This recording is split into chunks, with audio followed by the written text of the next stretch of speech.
The memory felt too real. I struggled to breathe, the cold water of the river filling my lungs. The current was strong, pulling me under, filling my nose and mouth. I tried to call out, but each time I broke the surface, I saw my sister Chloe's face on the ferry, watching me as I drifted away. Fear washed over me as everything started to blur. Then, after a hard cough, I could suddenly breathe air again.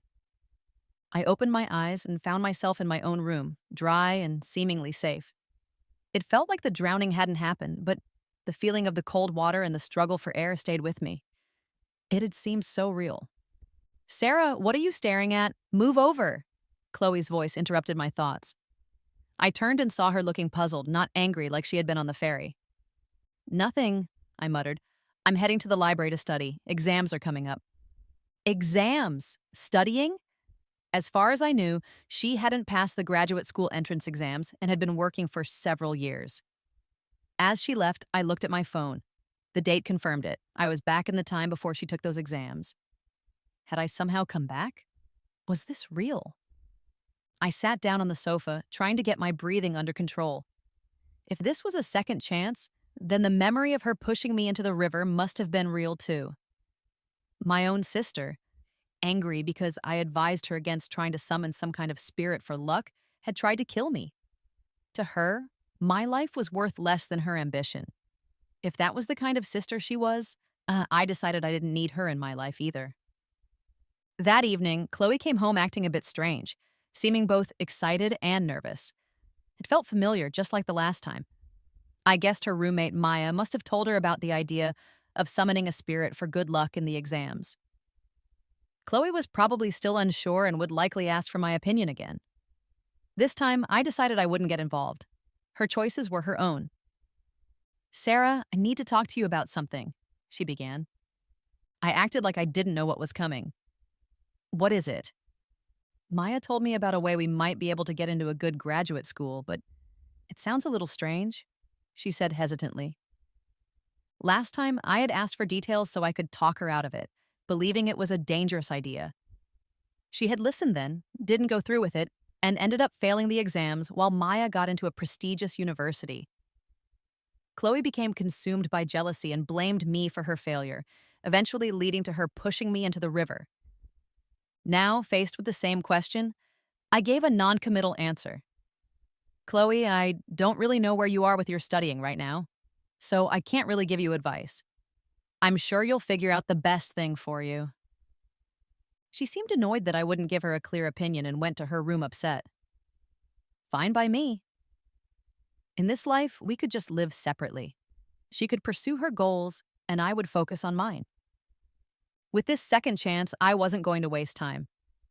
Instead of worrying about her choices, I would focus on building my own future, specifically making money.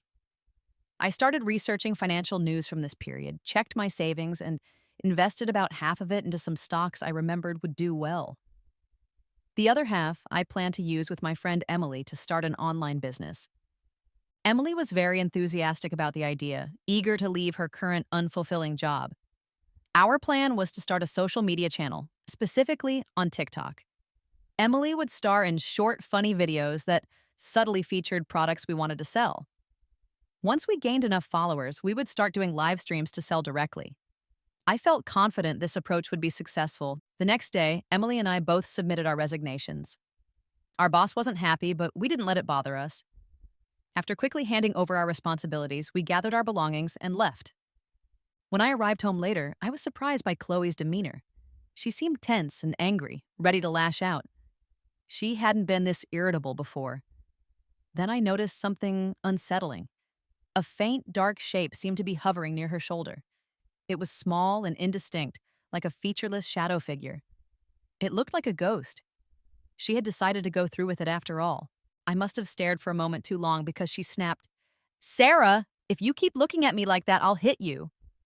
Our dad overheard her disrespectful tone and intervened. "Hey, is that any way to talk to your sister?" Chloe scoffed. "Old man, you won't admit it, but you're completely biased. You don't care about me, your daughter who's about to get into grad school. You always take her side, the one who just finished college. You'll regret this." Dad started to argue back, but I quickly stopped him. I noticed the shadow on Chloe's shoulder seemed to darken slightly as the argument heated up. After I managed to calm Dad down, he just sat sulking on the couch. Chloe, seeing the argument wasn't continuing, seemed almost disappointed. She huffed and slammed her bedroom door. Once she was gone, I let out a sigh. She had given in to the temptation and chosen to rely on this strange method to help her chances with grad school. After Chloe left, Dad sighed and complained, "You've been so busy lately, Sarah. You haven't been home much. You wouldn't know how much your sister's personality has changed. She's constantly angry, looking for reasons to argue with us. Not just us, but the neighbors, even the building management." My stomach dropped. It seemed her temper was being influenced by that thing attached to her. When Dad was arguing with her, the shadow definitely seemed to react. Could it be feeding on negative emotions, constantly affecting her mood? It was a disturbing thought and not something most people would believe. I didn't want to worry my parents by explaining too much, but I also didn't want them caught up in negativity. "Dad, try not to worry too much," I advised. "Maybe she's just stressed about her upcoming exams." Mom came out of the kitchen agreeing. "Yes, and you, as her sister, should talk to her. Don't let her get overwhelmed by stress." I pretended to agree to reassure them, but honestly, I preferred to keep my distance from Chloe. Making money felt more important right now. I had gathered a lot of ideas for our video skits and was eager to start filming. Emily suggested we take a break first, adjust to not having our old jobs before jumping into the new venture. After some discussion, we compromised. We would travel and film our skits at the same time, mixing work and leisure. For this time of year, Changzhou and Fujian seemed like a good destination. The local tradition of wearing flowers in the hair wasn't widely known yet, so it would make our videos unique, even if we couldn't start a trend ourselves as new creators. Another reason I chose Changzhou was its numerous temples, often referred to as places connected to deities. I hoped I might find something there, some way to protect myself and my parents. I could manage without my sister, but I couldn't abandon my parents. During our trip, Emily and I wandered around filming skits. Perhaps because I was feeling relaxed, the filming went smoothly, filled with laughter. It was the off-season for tourism, so the places weren't crowded, allowing us to explore freely. We passed by a particularly large and traditional-looking temple that seemed quite busy, so we decided to go inside. Inside, an elderly woman with a kind face sat on an old bamboo chair. She had a calm presence. As I entered, she looked up, a gentle smile forming on her lips. Her eyes seemed welcoming, as if inviting me closer. I felt drawn to her as she gently smoothed a handkerchief on her lap.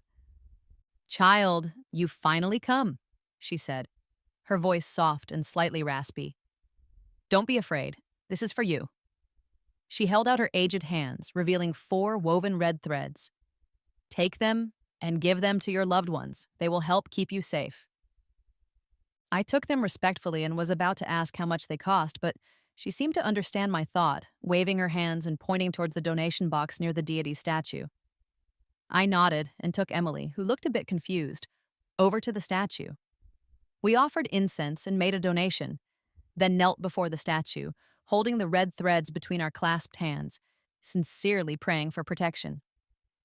After leaving the temple, I gave 1 red thread to Emily, kept 1 for myself, and carefully stored the other 2 for my parents. We had almost finished our filming goals and were looking forward to enjoying the rest of our trip when an unexpected call from Mom cut everything short. "Sarah, your dad's in the hospital. You need to come back right away." Panicked, Emily and I booked the earliest flight back. As soon as we landed, we rushed straight to the hospital with our luggage. "Mom, what happened to Dad?" I asked, worried sick seeing him lying in bed with bandages on his head and hand. Mom wiped away a tear and whispered, "Shh. It was your sister again, arguing with the neighbor downstairs. It almost got physical. Your dad tried to step in and protect her, and he got hurt." "Is he badly injured? What did the doctors say?" Mom sighed, looking at Dad, who was asleep. "Luckily, your dad usually gets along well with people. It was just in that moment when he intervened that the neighbor hit him with a brick, and he fell. He fractured his hand and cut his head." Chloe had certainly caused serious trouble. I vaguely remembered the downstairs neighbor as a generally friendly man. It was hard to imagine Chloe provoking him to the point of violence. "And where is Chloe? I don't see her." Mom frowned. When your dad fell, instead of helping him, she just kept arguing with the neighbor. Then she threatened to call the police on him. By the time I got there, she had just left your dad lying on the ground. I was so angry I slapped her, and she stormed off. Some other neighbors called the ambulance. Your sister isn't just difficult now. She seems to be losing her compassion. Mom got angrier as she spoke, her voice rising and waking Dad up. Dad, how are you feeling? Should I call the doctor? I asked quickly. My dad waved his uninjured hand tiredly. No need. I'm feeling better. Your mom overreacted a bit, calling you back overnight for something like this. Didn't she think about worrying you girls? My mom couldn't hold back when she heard Dad blaming her. Seeing your head bleeding like that, I was terrified. How could I think straight? And now you blame me? I quickly comforted her. Mom, don't cry. Emily and I were almost done with our trip and planned to come back tomorrow anyway. If you hadn't told me about the accident, I would have worried even more.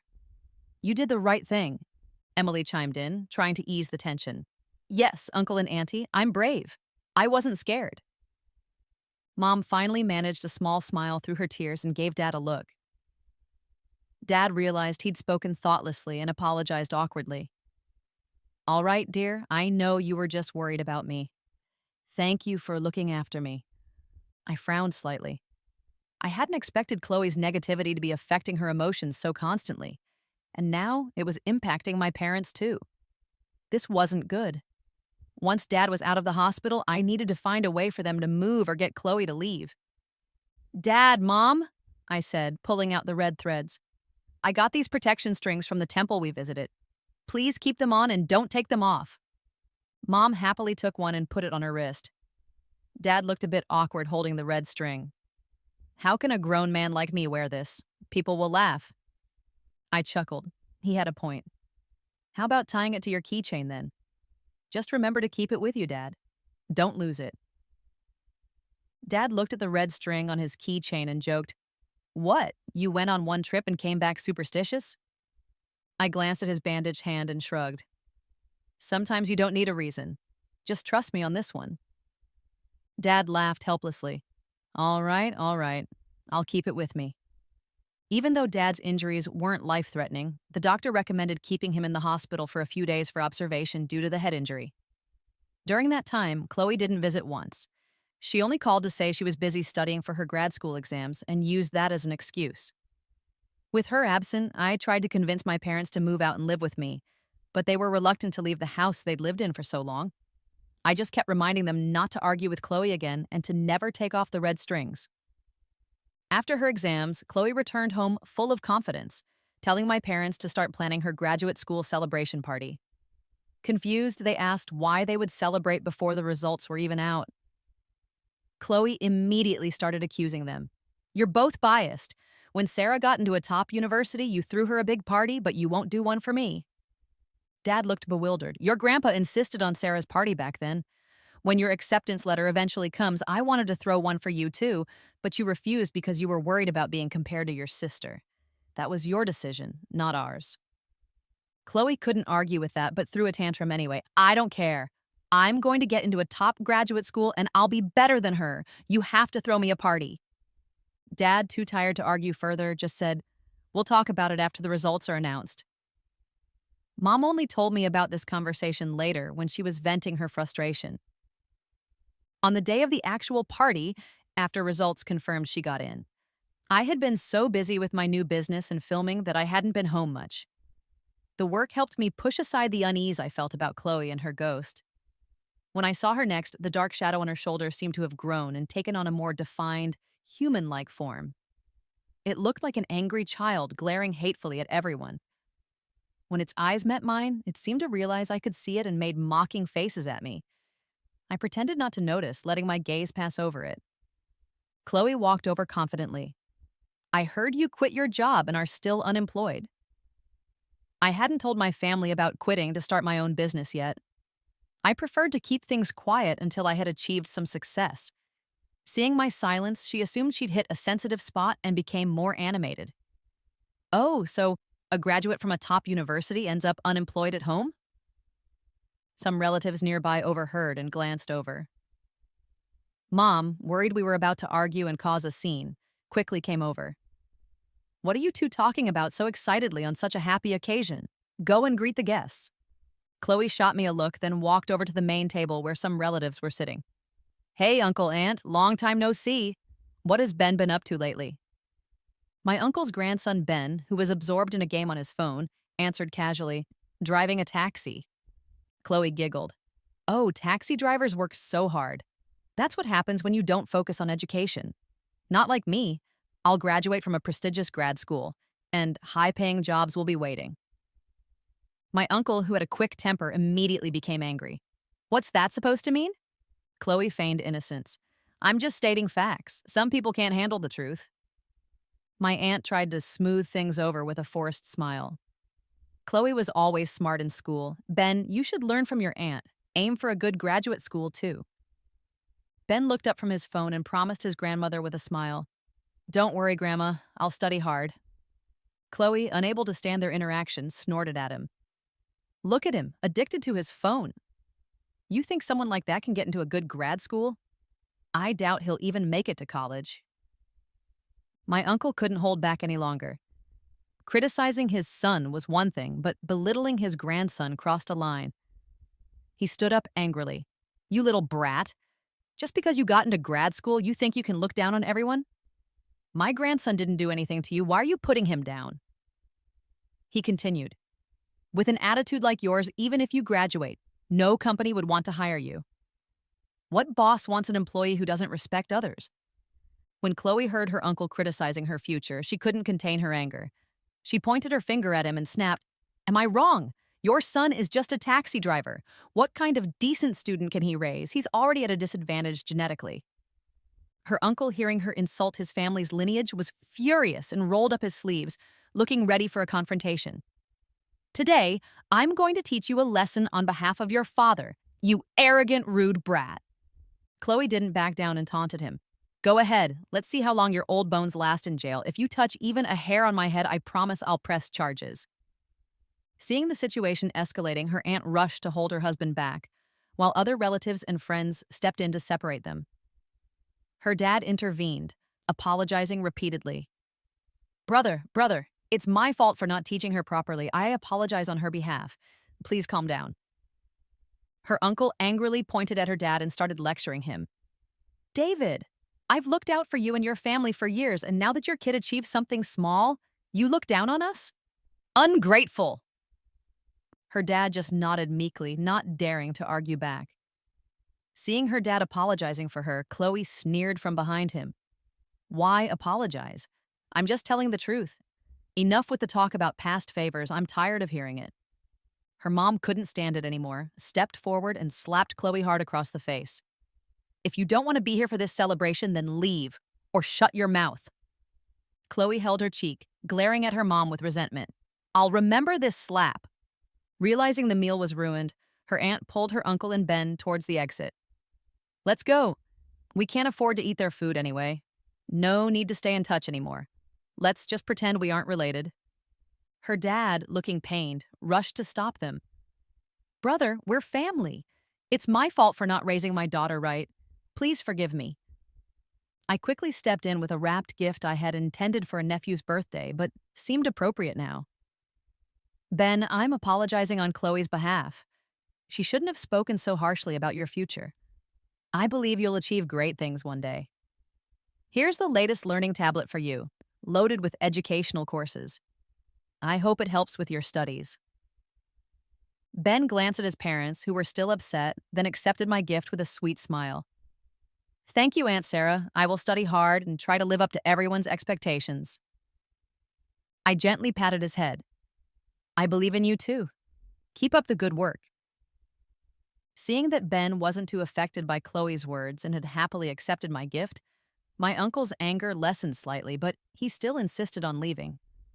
I can't enjoy this meal.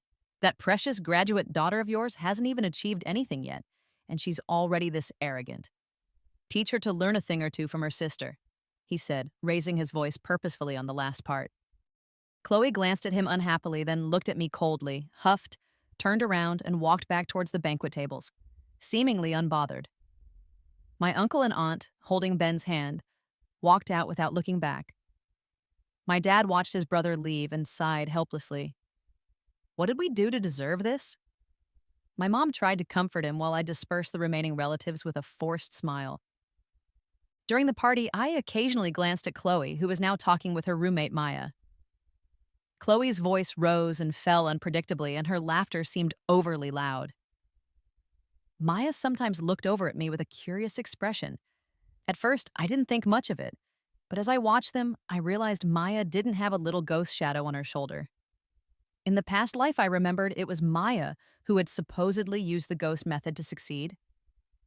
Why was it only Chloe this time?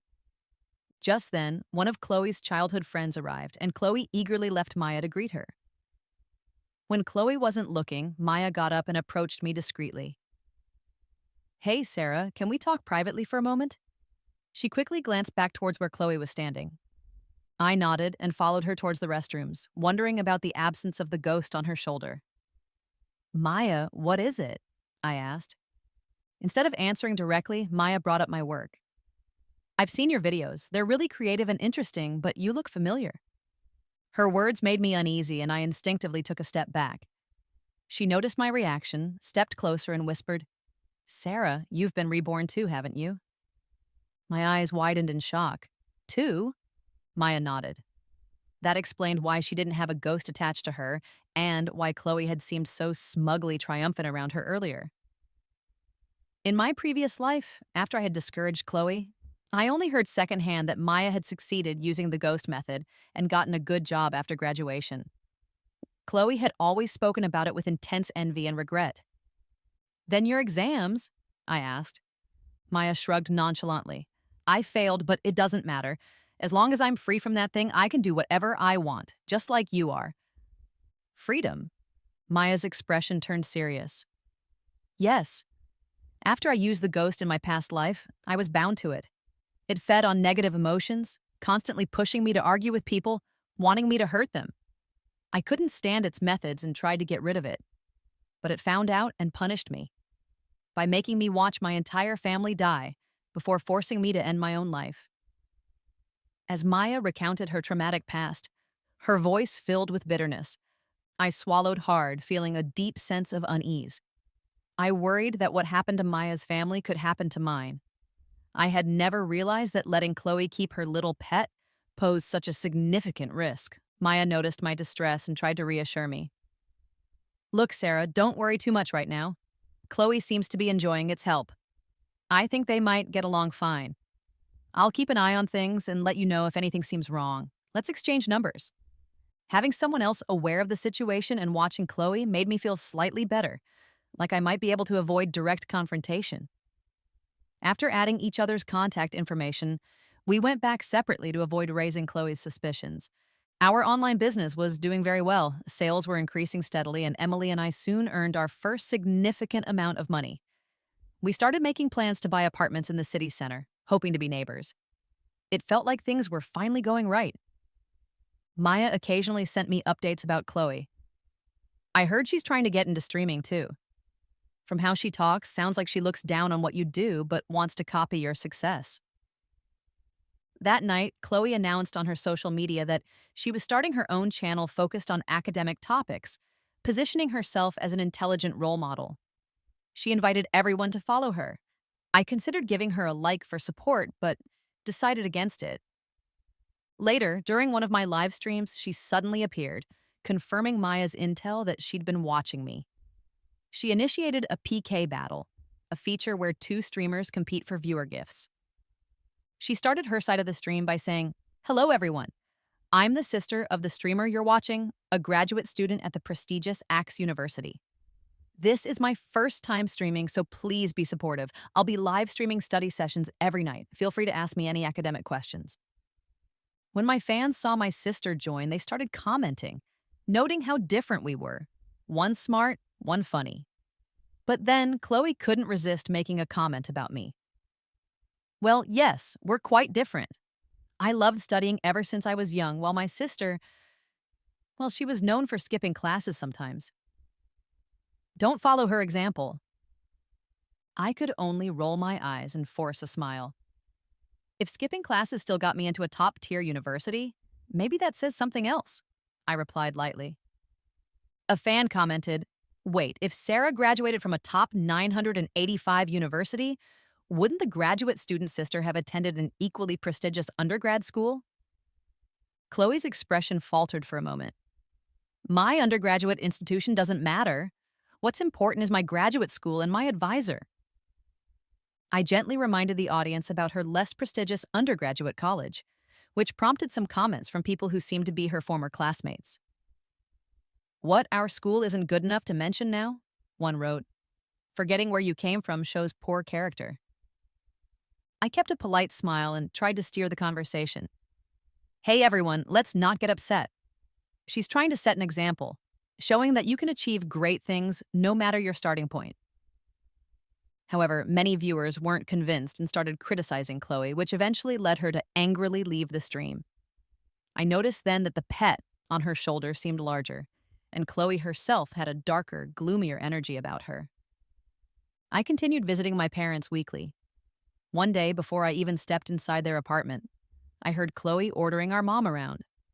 As soon as I walked in, I couldn't help but remark, looks like some graduate students can't even manage basic chores. What's that saying? High scores, low life skills? Mom looked relieved to see me, dropped the laundry she was holding for Chloe, and came over to greet me. Every time I visited, I brought groceries, healthy foods, and supplements for them. Mom often bragged to her friends about how considerate I was. After dinner, Mom was heading out for her evening dance class. As the three of us left the building, we ran into some of Mom's dancing friends. One of them, Auntie Chin, asked curiously, Sister Ching, I heard your daughter bought an apartment at Garden Number 1 Inch? Mom smiled, a little embarrassed. Yes, she mentioned it, but I haven't seen it yet.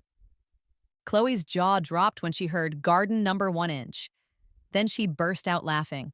Ha, Sarah, get your story straight before you brag. Do you even know how much property costs per square foot there? Could that little online business of yours actually afford it? I replied calmly, I've already bought it, so yes, I'm quite aware of the cost. And with that kind of understanding, you managed to get into grad school? Seems the method you used might be questionable. Chloe rolled her eyes.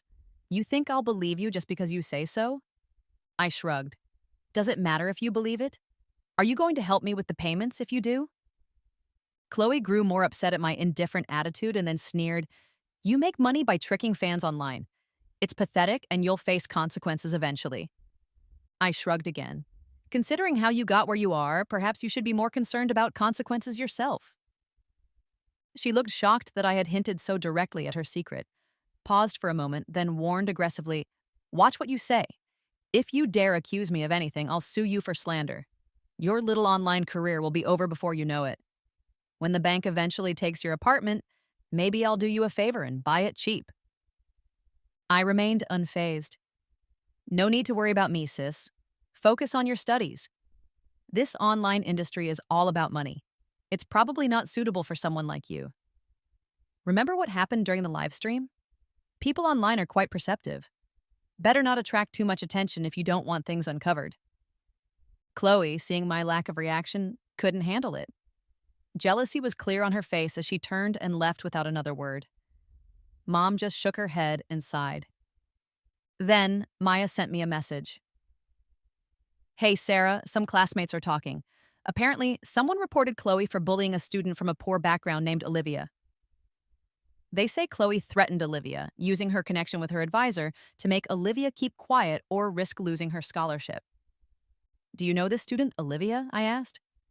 I do, Maya replied. In my past life, that little demon tried to convince me to bully her too. But Olivia seemed really vulnerable. I couldn't bring myself to do it. That was the first time I refused to do what the demon wanted. I couldn't stand the thought of someone else getting hurt because of Chloe. I asked Maya for all the details she remembered. Then, using my platform, I created a series of short, fictionalized skits based on the story of Chloe bullying Olivia. The videos gained a lot of attention, and soon, people started recognizing similarities to real people and places at the university. As the discussion grew, more students began sharing their own experiences of being bullied by Chloe in the past. The university took the allegations seriously, and announced a formal investigation, promising transparency and consequences if bullying was confirmed. However, likely due to the ghost's interference, the investigation stalled. Surveillance footage mysteriously disappeared, and potential witnesses couldn't provide concrete evidence. Some students even deleted their online comments or changed their stories. For over a month, nothing conclusive was found. This lack of evidence allowed Chloe to spin the narrative. She gained some notoriety on social media from the controversy, attracting a wave of followers. She even went live, tearfully claiming Olivia had framed her out of jealousy. Chloe portrayed herself as someone who had genuinely tried to help Olivia, only to be betrayed and falsely accused. With the university unable to prove anything, Chloe presented it as vindication. The online mob, influenced by Chloe's performance, turned on Olivia, flooding her social media with hateful messages and harassment. Olivia eventually shut down all her accounts. Some people who had watched my skits guessed I was hinting at Chloe and started attacking my account as well. My own followers defended me, leading to online arguments between the two groups. Some threats were even made against me personally, making Emily worried for my safety and urging me to stay home more. I screenshotted all threatening messages and reported them to the police. Despite the online drama, it didn't significantly impact my business, as my skits were clearly presented as fictional stories. Accounts making serious threats were eventually banned, and the online uproar gradually subsided. However, things got worse for Olivia at school. Chloe, now emboldened, encouraged her followers in real life to subtly bully and isolate Olivia. The constant pressure became too much, and Olivia attempted suicide by jumping from a campus building. Thankfully, she was rescued in time and survived. Maya messaged me immediately. "Sarah, Chloe has gone too far. She's acting like a monster now." Looking at the red thread on my wrist, I felt a pang of guilt, regretting that my sister's actions were causing harm to others. I decided I needed to visit the old lady in Changzhou again to see if there was any way to resolve this situation. Just before I planned to leave, I received a private message. "Are you Chloe's sister?" "Yes, I am," I replied. "I'm Olivia's brother. I'm returning the money you donated. Your sister pretends to be nice, you pretend to be nice, but we don't need your fake sympathy." Thinking about Olivia's difficult financial situation, I felt bad that her family perceived my attempt to help with medical bills so negatively. "I'm sorry if my gesture made you uncomfortable," I typed back. "The money was meant personally. It had nothing to do with Chloe. I'm not like her. I tried to help Olivia before, but couldn't succeed against Chloe." After a long pause, I thought he wouldn't reply. But just as I was about to close the chat, he asked if we could meet. The meeting place was the hospital where Olivia was recovering. Following the room number he gave me, I found my way to her floor. It was unusually quiet for a hospital. I knocked on the door and entered. The room had only one bed. A man in a dark gray suit sat on the sofa, looking at me seriously. "Are you Olivia's brother?" I asked. He nodded. I hesitated. "You don't exactly look like the sibling of a student struggling financially." He understood my unspoken question before I finished. "I'm Daniel," he introduced himself. My eyes widened. He was the CEO of the well-known Fame Taylor Group. My surprise didn't seem to faze him. He turned back to look at Olivia lying in the bed. "Her real name is Emily. She was kidnapped when she was a child. We've spent years searching for her. If it weren't for this incident, where the hospital matched her blood type with our family's DNA records, I don't know when or if we would have ever found her." So her hardship had led to a reunion. I asked about Olivia's condition before asking Daniel why he wanted to meet me. "You and your cold-hearted sister are definitely different," he stated. "I need you to clarify something for me." "Go ahead," I said. "I'm aware of the things Chloe did to my sister. Frankly, I've tried to retaliate, but every attempt has inexplicably failed. I suspect there's more going on than meets the eye." I remained silent, knowing it was the ghost protecting Chloe. Daniel noticed my silence. "Even without your help, I will eventually uncover her secret. But I can't guarantee that the process won't affect your family." I looked at him, understanding the implied threat. Chloe had really gotten herself into serious trouble this time. "Mr. Taylor," I replied, deciding to be direct, I understand your concern for your sister. I have no intention of protecting Chloe, so threats aren't necessary. I sat down near him. People in business like you must have heard stories about keeping ghosts, right? As soon as the words left my mouth, the lights in the room flickered violently and then went out, plunging us into complete darkness. Surrounded by an oppressive gloom, the only sounds were the beeping of the medical equipment and our own breathing. It felt like unseen eyes were watching us, making the hairs on my arms stand up as a chill ran down my spine. Suddenly, a rush of cold air swept towards us. Startled, I instinctively moved closer to Daniel, shut my eyes tightly, and raised my hand as if to shield us. The red string on my wrist was exposed. The rush of air stopped abruptly. It felt like the thread had saved us. Holding my breath, my heart pounding, I waved my wrist slightly in the darkness, staying alert. I slowly made my way to the light switch and flipped it back on. The room was bright again. Daniel immediately went to Olivia's bedside and pressed the call button for the doctor. My heart was still racing, but I took a deep breath to calm myself. After the doctor checked Olivia and confirmed she was stable, Daniel's tension seemed to ease. "Thank you, Miss Sarah," he said gratefully. I waved his thanks away. That was frightening. It must have been retaliation coming after us. Daniel nodded. "Don't worry. Now that we have a better understanding of the situation, we can deal with it. I'll have my driver take you home shortly. I apologize for involving you in this tonight." His tone was noticeably softer than before. Sitting in the car on the way home, I kept touching the red string on my wrist, thinking about the intense look in Daniel's eyes earlier. Chloe, you really don't know what you've gotten yourself into. 2 weeks later, I received a friend request from Olivia. She seemed to be recovering well. "Sarah, my brother told me you helped cover my medical bills and even visited me. I wanted to thank you properly." "No need to worry about that," I replied. "It's fortunate you're recovering after such a scary experience. Just focus on getting better." We implicitly agreed not to mention Chloe, but then a new message popped up, and it was from Chloe. "Sis, you have to help me. Someone found video proof of me bullying Olivia, and now her family is suing me. You have money now, right? Can you lend me some for a lawyer and maybe help pay damages?" Ignoring her message, I put my phone away. Seconds later, it rang. It was my mom calling. "Mom, what's wrong?" I answered, surprised. But it was Chloe's voice on the line. "Sarah, it's me. So, you ignore my text but pick up instantly for Mom? Figures." Afraid I'd hang up, she quickly got to the point. "I need 100,000 ween. Transfer it within half an hour, or who knows what might happen." Shock and anger surged through me. "What did you do to Mom and Dad? They're our parents." Chloe laughed, a bitter sound. "Nothing yet, but maybe soon.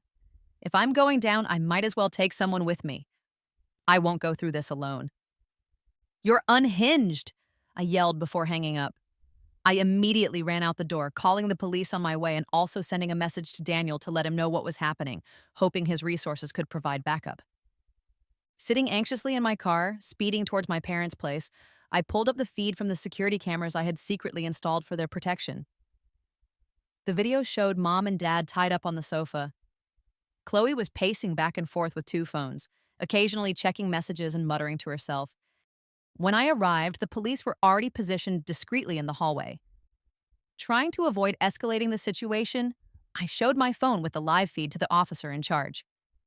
He quickly assessed the situation inside the apartment and started formulating a rescue plan. My anxiety was sky high. I desperately wanted to rush in myself. Daniel arrived quietly soon after, bringing news. Oh, her usual backup, the source of her luck, has been dealt with. That offered a small measure of relief. Chloe was isolated now. That must have been why she resorted to such a desperate act. Exactly half an hour later, Chloe called again, sounding impatient. "Sarah, where's the money? Don't try to trick me. I'm at my breaking point. I could do anything." All right. I relented, playing along. "I'll send the money, but you have to release Mom and Dad as soon as you receive it." She hesitated, clearly unsure, but knew I was her only option now. She must have planned to run as soon as she got the money because she agreed. I transferred the funds to her account. On the security feed, I saw the notification pop up on her phone. A smirk spread across her face. See? She gloated, talking to my parents. No wonder you old folks always liked Sarah more. Look at that. 100,000 just like that for you. Don't worry, I'll be gone once I have the money. We'll be even then. Caught up in her perceived victory, Chloe didn't suspect the police waiting outside. She walked confidently towards the apartment door.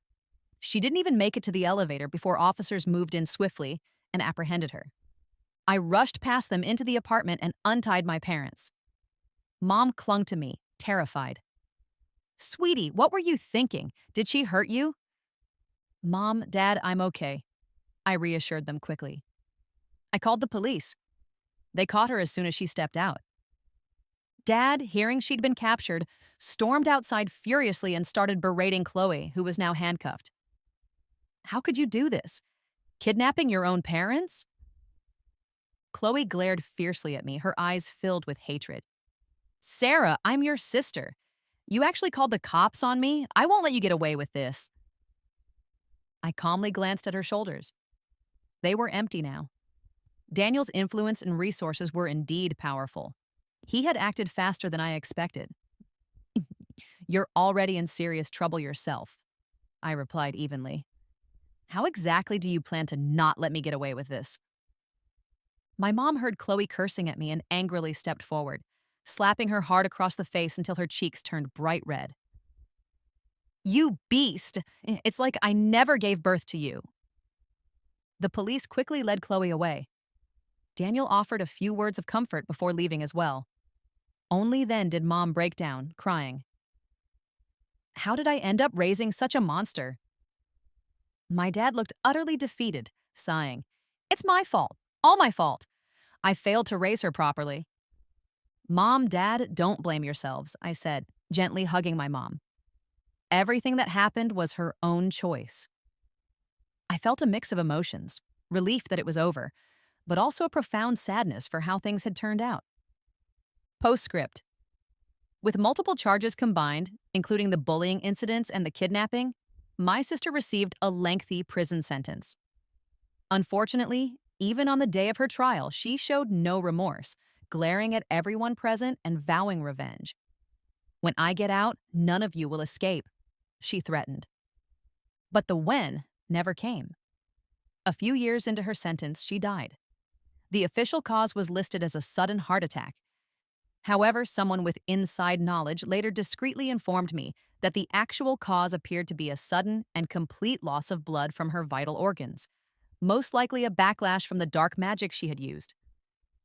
I understood immediately and assured them I wouldn't investigate further. My parents grieved, but only for a time. Life had to continue, and they couldn't spend the rest of their lives mourning a daughter who had lost her way so completely. I often think that this ending, while tragic, is perhaps better than the outcome in the life I first remembered, where one daughter was dead and the other, Maya, had suffered immense loss. As for me, my business continues to thrive, and my life is generally peaceful and successful. I am doing well, and for that, I am content.